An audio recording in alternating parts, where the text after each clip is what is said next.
Hello student, आज हम पढ़ेंगे चैप्टर नंबर 3। आज जो हमारा टॉपिक होगा वो है Shyamji Krishna Verma and establishment of India house in London. तो इसमें हम पढ़ेंगे श्यामजी कृष्ण वर्मा के बारे में और कैसे इंडिया हाउस लंदन के अंदर स्टैब्लिश किया गया था उसके बारे में। Shyamji Krishna Varma was a resident of Kathiawar region. Shyamji Varma ये काठियावाड़ रीजन के निवासी थे और वेस्टर्न इंडिया के, और इन्होंने एजुकेशन पाई थी कैम्ब्रिज यूनिवर्सिटी से, या इनकी एजुकेशन पूरी हुई थी कैम्ब्रिज यूनिवर्सिटी में, एंड बिकेम बैरिस्टर, और ये बैरिस्टर बने। बैरिस्टर मीन्स होता है advocate, lawyer.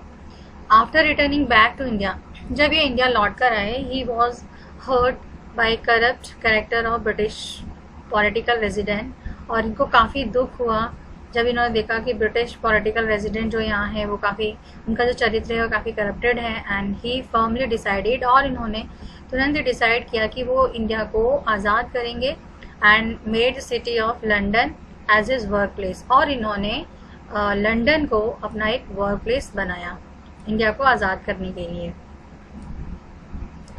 Shyamji Krishna Varma was the first, ये पहले व्यक्ति थे। श्यामजी कृष्ण वर्मा ये पहले व्यक्ति थे to take the initiative of establishing a revolutionary organization for attaining freedom outside the country. अभी तक आपने पढ़ा था जितने भी रेवोल्यूशनरीज थे वो अपनी कंट्री में रहकर ऑर्गेनाइजेशन चला रहे थे, लेकिन ये पहले व्यक्ति थे श्यामजी कृष्ण वर्मा जिन्होंने की रेवोल्यूशनरी ऑर्गेनाइजेशन कंट्री के बाहर से स्टार्ट कर रखा था। इन 1905 के अंदर ही फॉर्म द भारत स्वशासन समिति।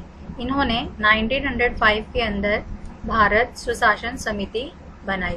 अब आपसे क्वेश्चन पूछा जा सकता है कि हु फॉर्म द भारत स्वशासन समिति एंड व्हेन, तो इसमें आ जाएगा कि ये बनाई थी किसने, श्यामजी कृष्ण वर्मा ने, एंड कब, इन 1905 CE में, which is renowned by the name of India house. इसके बाद इसको दोबारा से नाम दिया गया India house. He also published a monthly magazine. इन्होंने एक मंथली मैगजीन भी पब्लिश की जिसका नाम था Indian socialism. He also start 6 fellowship of ₹1000 each for the Indians, और इन्होंने साथ ही में 6 फेलोशिप स्टार्ट की थी 1000 रुपीज़ हर उस इंडियन के लिए, for the Indians who went to abroad, जो कि विदेश में जाना चाहता है।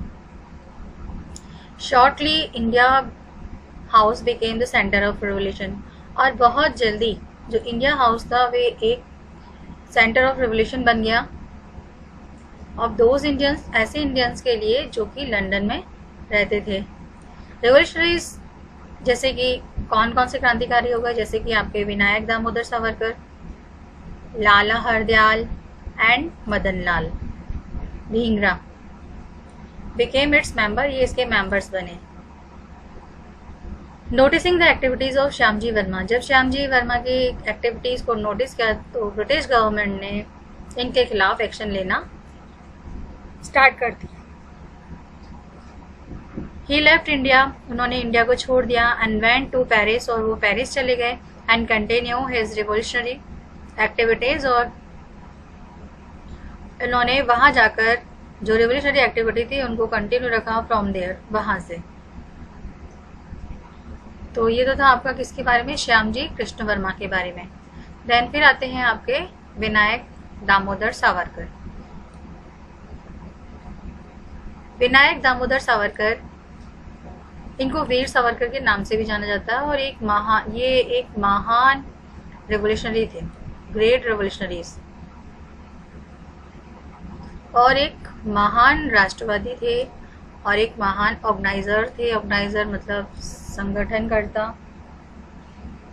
द लाइफ टाइम सेक्रीफाइसेस, और इन्होंने अपनी पूरी जिंदगी आज़ादी के लिए बलिदान कर दी।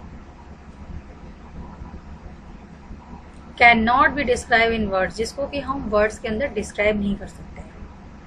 द पब्लिक एडॉन सावरकर, और जो पब्लिक थी उन्होंने सावरकर को टाइटल दिया था वीर से, एंड उसके बाद इनको वीर सावरकर के नाम से जाना गया। वीर सावरकर का जन्म हुआ था 28 मई 1883 में in Bhagur village in Maharashtra. In 1901 after passing secondary exam, जब इन्होंने सेकेंडरी एग्जामिनेशन पास किया था तो फिर इनका एडमिशन हो गया फर्गसन कॉलेज पूना में, जहाँ पर ये कांटेक्ट में आए लोकमान्य बाल गंगाधर तिलक के।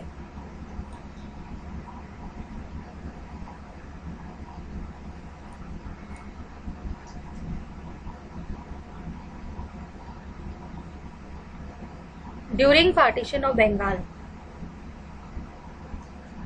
जब बंगाल का पार्टीशन हुआ, ही फॉर्म्ड एन ऑर्गेनाइजेशन, इन्होंने एक ऑर्गेनाइजेशन बनाया जिसका नाम था मित्र मेला। और ये ऑर्गेनाइजेशन कब बना था? जब पार्टीशन हुआ था बंगाल का। अलॉन्ग विद हिज कंपेनियन, अपने साथियों के साथ साथ, लेट अ बॉनफायर इम्पोर्टेड क्लोथ्स, इन्होंने जो विदेशी क्लोथ थे या विदेशी कपड़े थे उनको उन्होंने जला दिया, बॉनफायर कर दिया। फॉर दिस रीज़न, इस रीज़न की वजह से इनको रेस्टिगेट कर दिया इनके कॉलेज से। इन्होंने विदेशी सामान या विदेशी कपड़ों को जला दिया है, इस वजह से इनको कॉलेज से निकाल दिया गया, रेस्टिगेट कर दिया गया। Savarkar was only the British revolutionary, ये Savarkar was only the Indian revolutionary, ये केवल ऐसे इंडियन रिवोल्यूशनरी थे who was sentenced for not once but twice life imprisonment by British government, जिसको कि केवल एक बार नहीं बल्कि दो बार आजीवन कारागृह की सजा दी गई थी। ये पहले इंडियन रिवोल्यूशनरीज थे जिनको कि एक नहीं बल्कि 2 बार आजीवन कारावास की सजा दी गई। British government had imposed a ban, और जो ब्रिटिश गवर्नमेंट थी इन्होंने इनकी किताब पर प्रतिबंध लगा दिया था, बैन लगा दिया था, और उनकी किताब का नाम था the Indian war of independence. Even before it could be published, ban लगाने के बाद भी ये जो किताब थी पब्लिश हुई, और बाद में इस किताब को इंडिया में अलग अलग टाइटल के नाम से जाना गया, जैसे कि पिकविक पेपर्स, स्कॉट्स पेपर एटसेट्रा। इन 1906 के अंदर ही स्टैब्लिश अभिनव भारत, इन्होंने अभिनव भारत स्टैब्लिश किया था। Savarkar was the first person who didn't term the revolution of 1857 as a revolt, but instead he called it as the first war of Indian। ये पहले व्यक्ति थे जिन्होंने इन जो 1857 का रिवॉल्यूशन था उसको इन्होंने एक रिवोल्ट का नाम न देकर बल्कि उसको कहा था उन्होंने कि ये वॉर है, इंडियन इंडिपेंडेंस का सबसे पहला वॉर है इंडियन इंडिपेंडेंस का। Savarkar spend a long time, Savarkar ने बहुत लंबे समय तक अपनी ज़िंदगी को गुजारा in cellular jail of Andaman, Andaman की सेलुलर जेल के अंदर। आफ्टर बीइंग इल, जब ये बहुत बीमार पड़ गए 1924 के अंदर, फिर उसके बाद इनको वहाँ से रत्नागिरी में शिफ्ट कर दिया गया।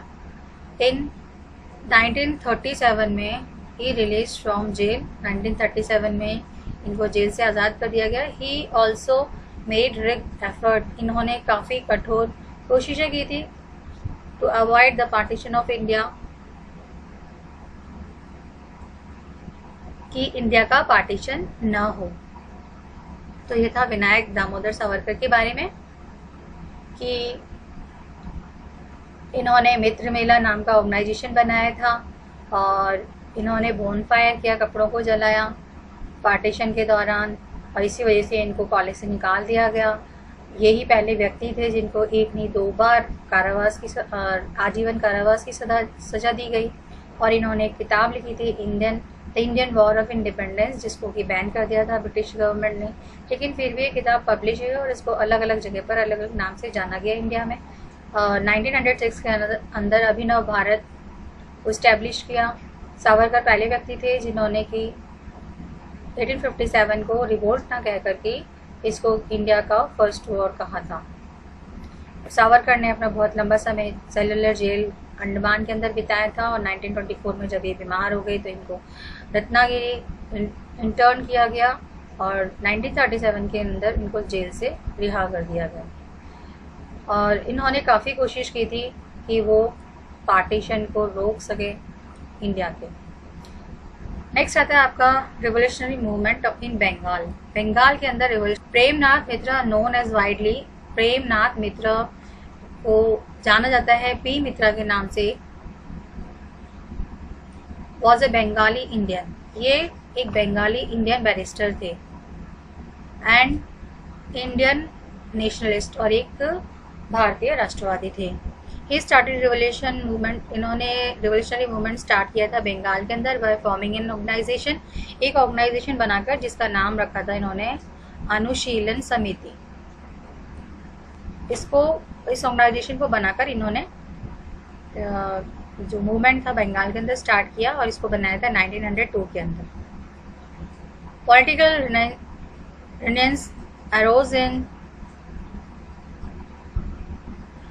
बंगाल आफ्टर इस पार्टीशन, और जो पॉलिटिकल अरेंसेस था वो अरोज हो गया बंगाल के अंदर पार्टीशन के बाद। Now the objective of this movement, अब जो ऑब्जेक्टिव था इस मूवमेंट का was not just forcing to take back the order of partition, कि सरकार को फोर्स किया जाए जिससे कि जो पार्टीशन का जो उन्होंने ऑर्डर निकाला है उसको वापस ले ले। इतना ही नहीं बल्कि India get freed from the clutch of Britishers, जो इंडिया है वो ब्रिटिशर्स के चंगुल से आज़ाद हो जाए। तो ये इनके ऑब्जेक्टिव थे। मेन पहला ऑब्जेक्टिव क्या था कि उनको जो गवर्नमेंट है वो मजबूर हो जाए इस पार्टीशन ऑर्डर को वापस लेने के लिए, और दूसरा इंडियंस को आज़ाद करना है ब्रिटिशर्स के चंगुल से। इन 1905 के अंदर इंडियन रेवोल्यूशनरी बरिंद्र कुमार घोष, 1905 के अंदर भारतीय जो रिवोल्यूशनरी थे जिनका नाम था बरिंद्र कुमार घोष, इन्होंने एक किताब लिखी, इसका नाम था भवानी मंदिर एंड गेव डिटेल इन्फॉर्मेशन, और इसके अंदर उन्होंने डिटेल इन्फॉर्मेशन दी थी वेरियस रिवोल्यूशनरी एक्टिविटीज़ की, क्रांतिकारी गतिविधियों के बारे में उन्होंने इस किताब में लिखा था। मैगजीन जैसे कि युगांतर एंड संध्या ऑल्सो पब्लिश्ड, और इसको भी इन्होंने पब्लिश किया था। एंटी ब्रिटिश ओपिनियन थे in their content, another book name, और एक और जो किताब लिखी थी इन्होंने थी वो मुक्ति कौन पाथे ऑफ द सोल्जर्स, और इसमें उन्होंने सोल्जर से गुजारिश की थी to provide arms and ammunition, कि वो आर्म्स एंड एम्यूनिशन प्रोवाइड करे इंडियन रिवोल्यूशनरीज को, भारतीय क्रांतिकारियों को। तो ये 2-3 किताबों के नाम है, आपको याद करना है। इसमें एक तो बुक है उनकी मुक्ति पाथे कौन, ये क्वेश्चन पूछा जाता है बोर्ड के अंदर कि हु रोट मुक्ति कौन पाथे, ये जो है बुक ये किसने लिखी है, तो आपको इसमें बताना है कि ये किसने लिखी थी, पी मित्रा ने। या मैगजीन के नाम दे देंगे युगांतर और संध्या, ये किसने लिखी थी मैगजीन, तो इसमें भी इनका नाम आएगा पी मित्रा। पी मित्रा मतलब प्रेमनाथ मित्रा। अब हम पढ़ेंगे पीजेंट मूवमेंट के बारे में। पीजेंट मूवमेंट यानी कि किसान के द्वारा किया गया आंदोलन। इस पे भी क्वेश्चन पूछा जाता है कि explain detail in peasant movement या give detail of peasant movements. तो ये आपको इसमें पूरे मूवमेंट्स के बारे में लिखना पड़ेगा कि ये मूवमेंट कब हुआ था, इसका रीज़न क्या था और इसका रिजल्ट क्या रहा है। तो एन एंशिएंट एग्रीकल्चर सिस्टम, जो हमारा प्राचीन एग्रीकल्चर सिस्टम था ये धीरे धीरे डिस्ट्रॉय हो रहा था नई एडमिनिस्ट्रेटिव सिस्टम की वजह से, and agriculture policies form by Britishers, और जो एग्रीकल्चर पॉलिसीज़ बना रहे थे ब्रिटिशर्स उनकी वजह से। तो ये है कि जो हमारा पुराना एग्रीकल्चर सिस्टम था वो बदल रहा था या उसको ख़त्म किया जा रहा था नए एडमिनिस्ट्रेटिव सिस्टम से, और एग्रीकल्चर पॉलिसीज़ जो कि ब्रिटिशर्स बना रहे थे। दिस न्यू ब्रिटिश सिस्टम, और ये जो नया ब्रिटिश सिस्टम था ये नए टाइप के लैंड ऑनर्स को स्टार्ट कर रहा था, due to which a new session emerge, जिससे कि एक नया सेशन इमर्ज हो गया रूरल इंडिया के अंदर। द फार्मर कंटिन्यू, जो किसान थे वो लगातार कर्जे के जाल में फंसते जा रहे थे या to get trapped in clutches of money lender, या मनी लेंडर्स जो थे, साहूकार जो ब्याज पे पैसे देते हैं, ब्याज पे पैसे देते हैं, उनके चंगुल में फंसते जा रहे थे, और व्यापारियों के, ड्यू टू एक्सेसिव बर्डन, क्योंकि उनके ऊपर एक्सेसिव बर्डन था गवर्नमेंट टैक्सेस का, and tax impose by the landlords, और जो टैक्स जो कि लगाए गए थे लैंडलॉर्ड्स पर। This new class of landlord, और ये नई प्रकार की जो क्लास थी लैंडलॉर्ड की, and the outsider middle man, और जो आउटसाइडर था middle man, form by the British government and the greedy and corrupt money landers. एक नया क्लास डेवलप हो रहा था, वो नया क्लास कैसा था, वो लैंडलॉर्ड्स का था एंड आउटसाइडर मिडिलमैन्स का था, जो कि बनाया गया था ब्रिटिश गवर्नमेंट के through. And greedy and corrupted money lender, या जो लालची और करप्टेड मनी लैंडर्स थे, उनके थ्रू उसको बनाया जा रहा था। Jointly made the common Indian farmer a very poor man, और जो आम किसान था उसको बहुत ही ज़्यादा गरीब बनाता जा रहा था। बाय 19th सेंचुरी के दौरान the Indian farmer came in the position, जो इंडियन फार्मर थे वो इस पोजीशन में आ गए that they wanted to confront कि वो या तो उनका सामना करें एंड ब्रेक और weaken the bounds of British administration, या जो ब्रिटिश एडमिनिस्ट्रेशन के जो बाउंड्स वगैरह हैं उनको तोड़ें, उनको कमज़ोर करें। लोकल एक्सप्लॉयटर्स एंड कैपिटलिस्ट, तो 19th सेंचुरी के अंदर जो किसान थे वो ऐसी पोजीशन के अंदर आ गए थे क्योंकि उनके पास कुछ था ही नहीं और उनसे ज़बरदस्ती छीना जा रहा था। तो अब उनके पास एक ही रास्ता था कि वो ये तोड़े, जो भी बाउंड्स वगैरह बनाए हैं उनको कमज़ोर करें, ब्रिटिश एडमिनिस्ट्रेशन के, लोकल एक्सप्लॉयटर्स के एंड कैपिटलिस्ट के। तो ये पीजेंट मूवमेंट्स की स्टार्टिंग थी। देन ये तो था कि भाई क्या रीज़न था, अभी रीज़न इसमें बताए गए कि क्या रीज़न है पीजेंट मूवमेंट के। तो फर्स्ट, अभी आपने इसमें क्या पढ़ा था, फर्स्ट क्या था, administrative land revenue policy British government की, एंड कंटिन्यूस अकरिंग फेमाइन, और लगातार सूखा पड़ रहा था लंबे समय से, और एक्सेसिव टैक्सेशन, और उनके ऊपर बहुत ज़्यादा टैक्स लगाए गए थे लैंडलॉर्ड्स, जमींदार के थ्रू, लॉर्ड सामन के थ्रू पीजेंट्स पर, and preparation of fake documents, और जो झूठे डॉक्यूमेंट्स थे उनको बनाया जा रहा था ट्रेडर्स के थ्रू और मनी लेंडर्स के थ्रू, जिससे कि जो उनका अनड्यू एडवांटेज ऑफ फार्मर उसका फ़ायदा ले सके। फेक डॉक्यूमेंट्स कैसे कि जैसे मान लीजिए अगर किसी किसान ने कर्जा लिया है तो उससे अंगूठा लगवा लिया जाता था और उसकी ज़मीन वगैरह अपने नाम लिखवा दी जाती थी। बोला कि अगर ये इतना मुझे नहीं देगा तो मैं इसकी ज़मीन अपने नाम कर लूँगा। तो इस टाइप से फेक डॉक्यूमेंट्स बनाए जा रहे थे ट्रेडर्स और मनी लैंडर्स के थ्रू। तो ये मेन 4 रीजंस हैं जिससे कि पीजेंट मूवमेंट स्टार्ट हुआ था। फर्स्ट है आपका administrative land revenue policy, second है आपका continuously occurring famine for a long time, excessive taxation, landlord zamindar इंसामन from peasants, and preparation of fake documents by traders and moneylenders. अब है आपके मेजर पीजेंट मूवमेंट्स कौन कौन से हुए थे। पीजेंट मूवमेंट इसके बारे में आपको मैं नेक्स्ट वीडियो के अंदर बताऊंगी। तब तक जो मैंने आपको पढ़ाया उसको आप पढ़ेंगे, रिवाइज करेंगे, और अगर कोई चीज़ समझ नहीं आती है तो आप कमेंट बॉक्स के अंदर पूछ सकते हैं मुझसे। और अगर आपने देखा है वीडियो अच्छा लगा है तो उसको लाइक भी कीजिए। Okay bye, have a nice day.